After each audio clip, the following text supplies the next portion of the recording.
Hi guys, here I am again after work. It's really cold, so yeah, I look a little extra, I don't know, crappy, but hey, it's after work. What are you gonna do? I'm tired. It's been a long day. I normally film in the middle of the night, so you guys who know my channel, you're used to it.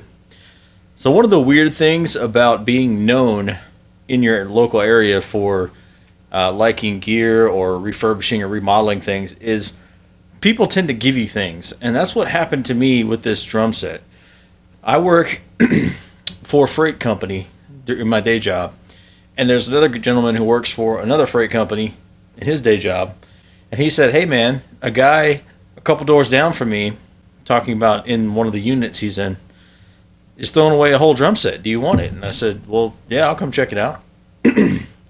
Turned out to be this either very, very late 70s or very early 80s CB percussion drum set, CB 700. Let me show it to you.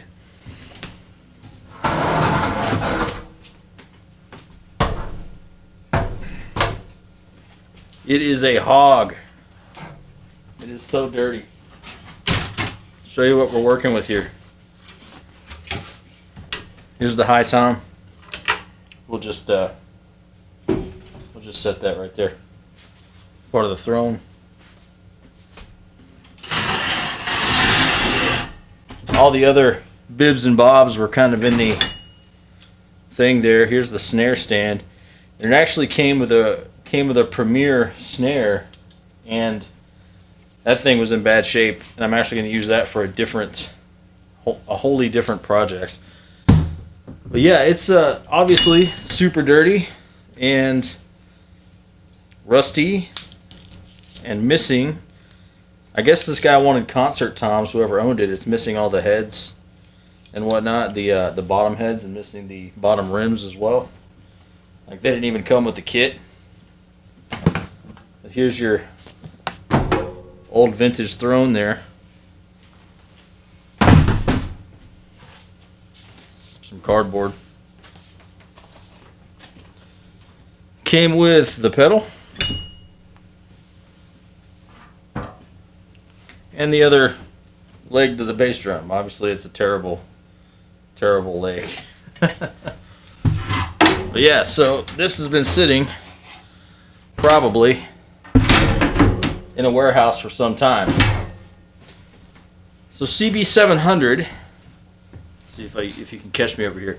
CB700 was a startup by Pearl around the same time that all these other companies were importing gear from around the world and selling cheaper gear, or mainly from overseas. This was sort of Pearl's thing, so they came up with the CB700 brand. I don't know what it means. I haven't researched that much.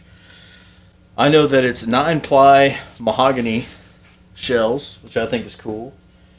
Bass drums are 22 by 14. We have a oddly 16 by 16 inch floor tom, which is strange because we have a 12 by 8 and 13 by 9 rack toms. So these toms are actually small compared to the large size of the floor tom. Kind of interesting. Though these are the wider size. They're not like 10 and 12. They're 12 and 13.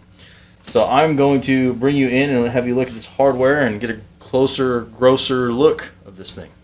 So this is probably the best example of what we're dealing with here. You see how dirty and nasty that is. The whole kit is that way. You can see the top of the kick right there.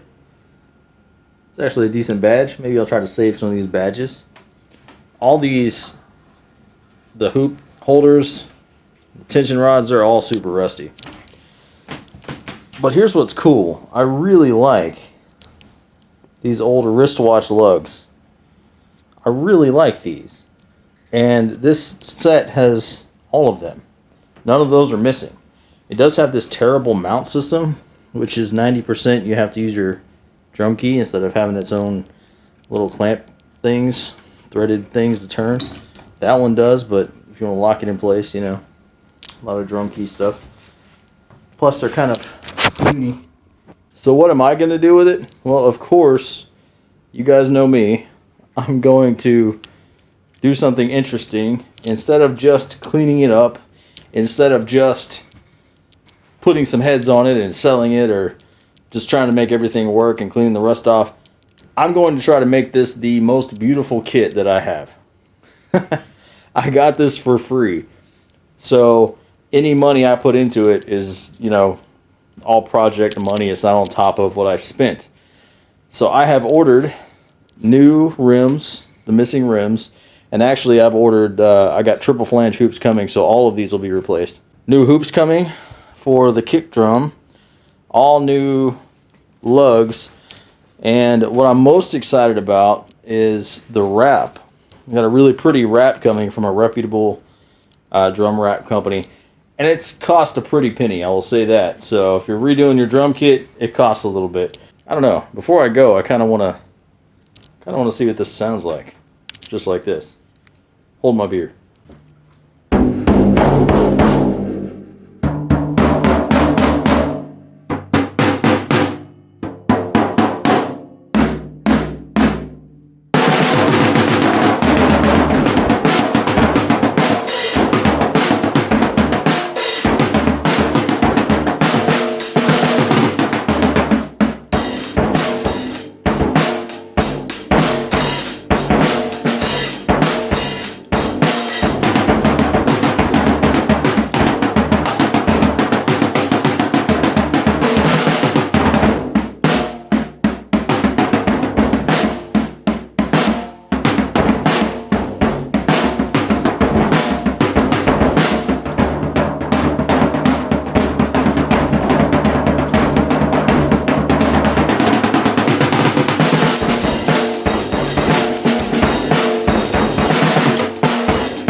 So that is what this garbage kit sounds like. See, I threw my Lowe's tom up here, made from the bucket, and that was the best sounding tom on the kit, so that's saying something. This definitely needs some work. That kick is interesting. I can't wait to get started on this project. Let me know what you think in the comments below. I will see you guys pretty soon with some more cool stuff coming up. Take it easy.